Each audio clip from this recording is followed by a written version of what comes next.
Ya. Entonces, esta semana vamos a ver patología endocrina. Eh,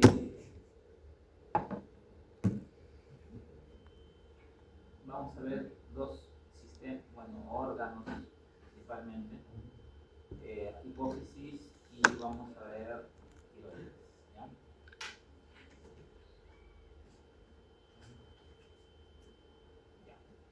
Entonces, la hipófisis, cosa básica para entender nomás. La hipófisis tiene dos partes, ¿no? La posterior y la parte anterior. La parte anterior teóricamente no es neural, a pesar de que está dentro de una estructura neural, no, embriológicamente no es neural, nace del techo de la boca. ¿Okay? Por lo tanto, acá no vamos a encontrar neuronas, sino lo que vamos a encontrar son células epiteliales. ¿Ya? En cambio, la hipófisis posterior sí es una prolongación del sistema nervioso central, ¿okay? Desde el hipotálamo. ¿Ya? Es un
entonces, el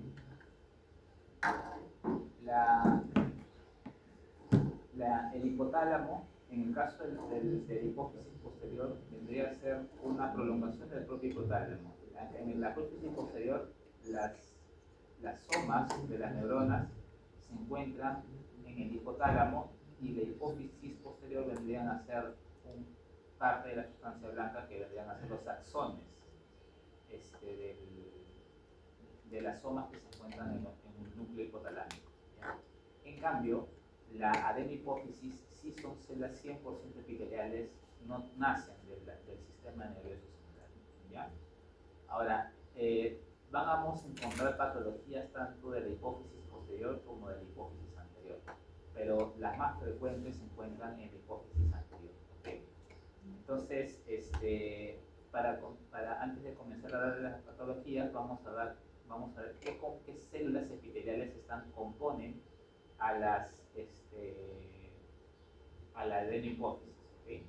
Histológicamente, estas células se pueden dividir en tres tipos principalmente: las células acidófilas, las basófilas y las cromófobas.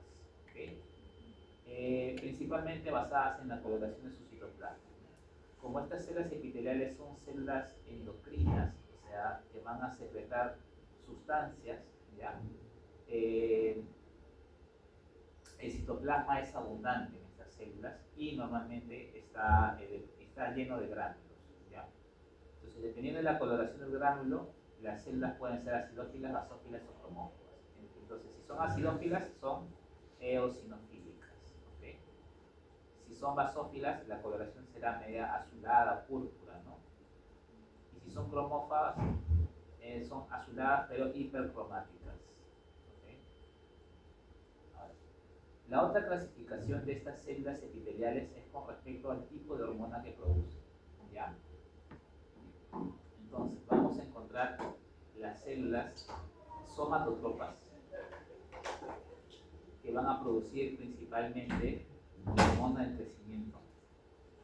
¿Ya? hormona de crecimiento, tenemos las células mamosomatotropas, que van a producir hormona de crecimiento y también van a producir la prolactina. ¿Ya?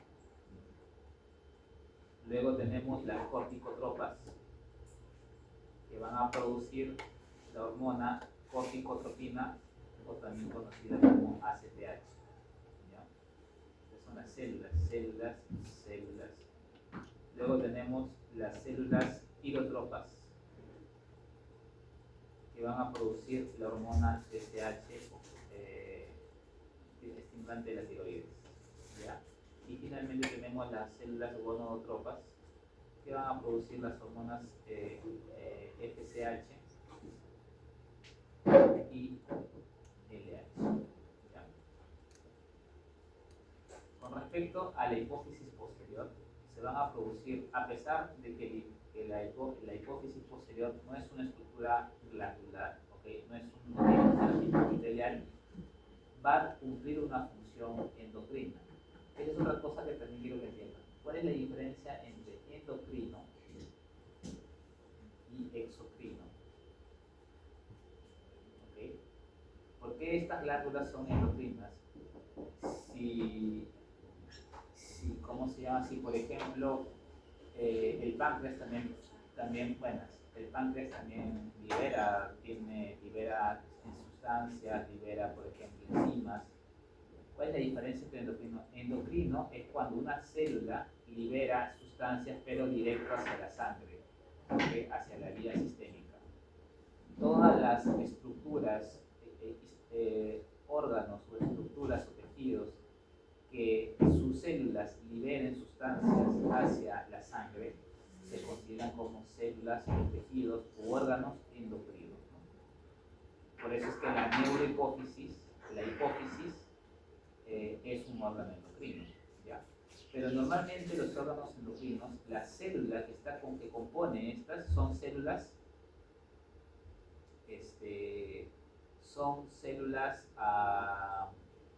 epiteliales, ¿ok?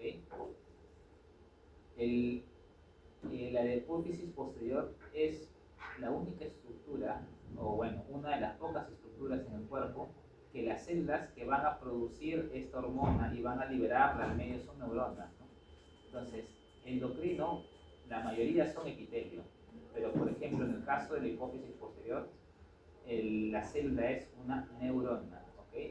Acá las terminaciones nerviosas que están en la zona de la hipófisis posterior, pero las células, las somas están en el hipotálamo, van a liberar, normalmente una neurona ¿cómo libera? Una neurona le libera a otra neurona, ¿no es cierto? Pero estas van a liberar hacia la sangre, ¿ok? Por lo tanto, entran dentro del grupo de las endocrinas, a pesar de que son celularmente diferentes a una célula endocrina normal que es epitelial. Ya, ese es el hipófisis. Y el hipófisis posterior. Y esta va a producir dos hormonas, la hormona antidiurética y la oxitocina, ¿okay? Que tiene diferentes funciones en el cuerpo. ¿Ya? Ahora, la hipófisis anterior está regulada por otras estructuras que también ya son neuronas, ¿sí? Que se encuentran en el hipotálamo, ¿ok? Que van a regular la producción de todas estas hormonas, ¿ya? Estas estructuras pueden liberar también hormonas hacia la sangre, ¿ok? Y estas hormonas llegan a la hipófisis anterior mediante un plexo, ¿ok? Un plexo, y pueden estimular a cualquiera de estas células, ¿ya? Eso es con respecto a la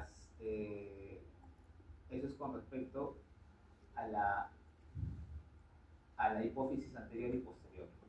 Ahora, estas hormonas que sintetiza el hipotálamo en hipófisis anterior van a regular la producción de estas de acá. ¿Cómo sería entonces? Por ejemplo, la TRH se va a encargar de la liberación o estimulación de la TSH. Por lo tanto, la TRH es el ligando y su receptor se va a encontrar en donde, en la célula tirotropa, exactamente, ¿no? Por ejemplo, la CRH va a inducir a la liberación de ACTH, ¿no es cierto? Y su célula diana sería la célula corticotropa, ¿no es cierto? No todas tienen un efecto de feedback positivo, algunas tienen efecto feedback negativo, como por ejemplo la dopamina, por ejemplo, ¿no? La dopamina que se forma en el hipotálamo más bien va a tener un feedback negativo con respecto a la liberación de prolactina. ¿Qué significa esto? Que la hipófisis normalmente, por ejemplo, en el caso de las que tienen feedback positivo, ¿okay? Feedback positivo, normalmente la hipófisis anterior mantiene apagada la liberación de TSH y ACTH. Las células solamente liberan la hormona cuando la TRH o la CRH las estimula para su liberación. Cuando no están, no van a producir estas células, estas hormonas, ¿ok? Pero existe lo contrario. La hipófisis anterior normalmente produce constantemente prolactina. Más bien, el hipotálamo tiene que inhibir para que no produzca, solamente en condiciones específicas. Es por eso, ¿ok? Por ejemplo, ustedes van a ver pacientes con hiperprolactinemia, ¿ya? Hiperprolactinemia. ¿Cuál sería la causa de hiperprolactinemia? Hablando un poquito de patología que vamos a ver. Un adenoma de prolactina, ¿no es cierto? Pero pueden haber casos en donde, por ejemplo, un craneofaringioma, ¿okay? Que es un tumor supracelular, por ejemplo acá, también puede producir hiperprolactinemia. Pero el craneofaringioma no produce prolactina. No es un tumor que nazca de la hipófisis, ¿ok? Pero entonces, ¿por qué produce hiperprolactinemia? Porque al estar en el tallo, impide que la dopamina llegue a la hipófisis anterior y ya a la hipófisis anterior las células mamotropas pueden liberar normalmente la prolactina porque no tiene su feedback negativo de la dopamina, ¿okay? Entonces, todo hiperprolactinemia, no todas van a ser adenoma producto de prolactina. O sea, pueden ser tumores que no produzcan hormonas, pero que obstruyen el tallo o el libre paso de la dopamina desde el hipotálamo hacia la hipófisis anterior, impidiendo de que la dopamina inhiba la formación de prolactina y la célula empieza a liberar prolactina de forma descontrolada. Entonces, pero no es un tumor de la hipófisis, ¿ok? Es un tumor supracelular. Este es el clásico ejemplo de por qué más bien la prolactina, la mama somatotropa, más bien tiene que estar inhibiéndose, más bien en vez de alguien estimularla. La tiene que inhibir porque lo normal es que lo libere, la tiene que inhibir, ¿ya? La misma, por ejemplo, pasa con la hormona de crecimiento, ¿no? Parcialmente, la más representativa de este tipo de producción de hormonas es la dopamina con prolactina. La hormona de crecimiento, por ejemplo, la somatostatina inhibe su producción. O sea, la célula de crecimiento es híbrida entre esta y esta, por ejemplo, ¿no? O sea, hay la somatostatina y la GNRH. La somatostatina va a inhibir a la hormona de crecimiento y la GNRH más bien va a producir una estimulación de la subproducción. Entonces tiene una híbrida, ¿no? No tiene feedback negativo solo, no tiene feedback positivo, tiene feedback positivo. Tiene ambos feedbacks, ¿okay? Positivo y negativo al mismo tiempo por diferentes hormonas. Entonces, las que son únicas, feedback positivo, el ejemplo TRH, CRH, las que son feedback negativo, dopamina, prolactina, y las que son híbridas entre las dos, hormona de crecimiento con GNRH y somatostatina, ¿ya? El endocrino también es pesado. Ya, sigamos. Entonces acá tenemos, ¿no? Dentro de la neurohipófisis, perdón, de la hipófisis anterior, tenemos diferentes tipos de células, ¿no? Por ejemplo, estas que son así medias rosadas, ¿ok? Serían las células acidófilas, ¿no? Rosaditas, ¿ok? Acuérdense, rosado es ácido, ¿ya? Las que son medias púrpuras, medias claras, así tenues, esas son las basófilas. Y las que tienen un citoplasma bien coloreado, intenso, basófilo pero intenso, son las cromófobas, ¿ok? Acá tenemos tres, 1, 2 y 3, ¿ya?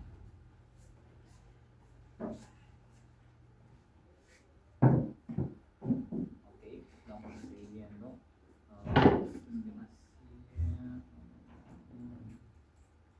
Ya. Antes de hablar de adenoma hipoficiario,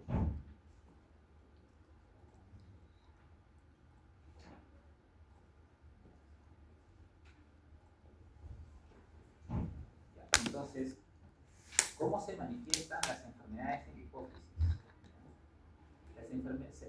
Las manifestaciones clínicas de la patología hipofisiaria se pueden agrupar en tres grupos sindrómicos clínicos principalmente, ¿ya? Con una sobreproducción, se le conoce como hiperpituitarismo, cuando hay un aumento de la producción de una de las hormonas, aumento de hormonas. Hipopituitarismo, lo contrario, ¿no es cierto? Cuando hay una baja producción de hormonas, o cuando produce un efecto local de masa. ¿Okay? Es decir, la patología hipofisiaria, su clínica no está relacionada a la hormona, sino al efecto de masa que produce en la zona de la silla turca. ¿Okay? Entonces, eso se le conoce como síntomas relacionados al efecto de masa de la patología hipofisiaria. ¿Okay? Bueno, eso está bien claro, ¿no? Acá tenemos grupos de enfermedades, acá tenemos grupos de enfermedades, acá tenemos grupos de enfermedades. Si ustedes abordan a las patologías de la hipófisis de esta forma, rápido van a llegar a su diagnóstico, ¿ok? Rápido llegan a su diagnóstico. ¿Por qué? Porque si su paciente tiene síntomas de hiperpituitarismo, ¿ok? O signos y síntomas de hiper, ya todo lo demás se descarta, ¿no? Y solo se quedan con este grupo de acá, ¿ok? Y lo contrario, ¿ya?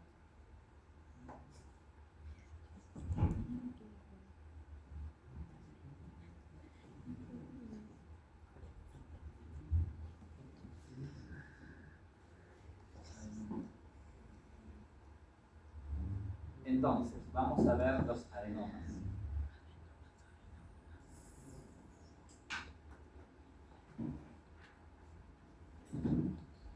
Los adenomas, actualmente los adenomas ya no se llaman adenomas, ¿ya? Solamente que el libro está un poco desfasado.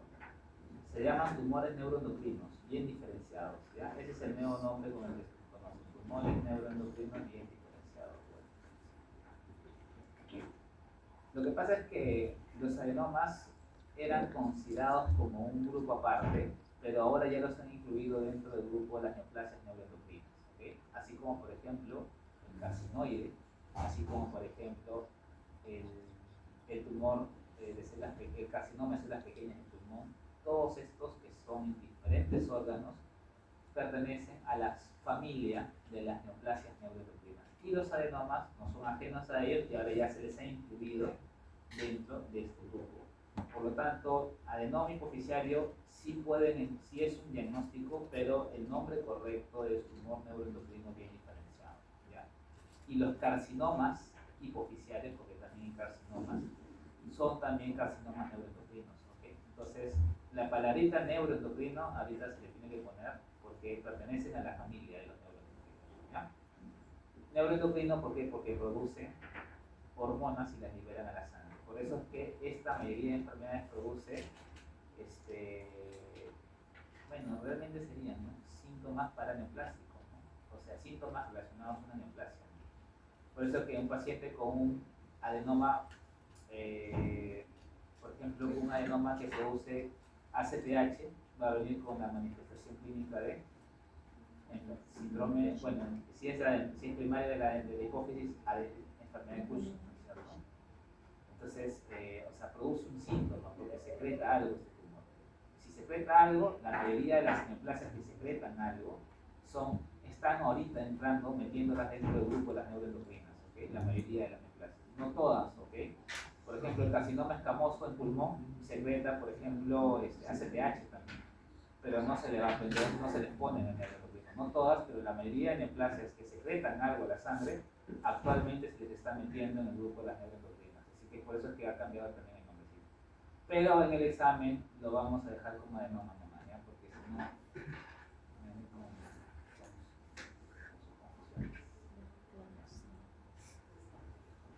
solamente para que tengan en consideración, ¿ya? Ahora, tenemos dos tipos de adenomas desde el punto de vista macroscópico: los microadenomas y los macroadenomas, ¿ya? Sencillo, los microadenomas son menos de 1 centímetro y los macroadenomas son más de 1 centímetro. ¿Ya? Viendo el anterior grupo,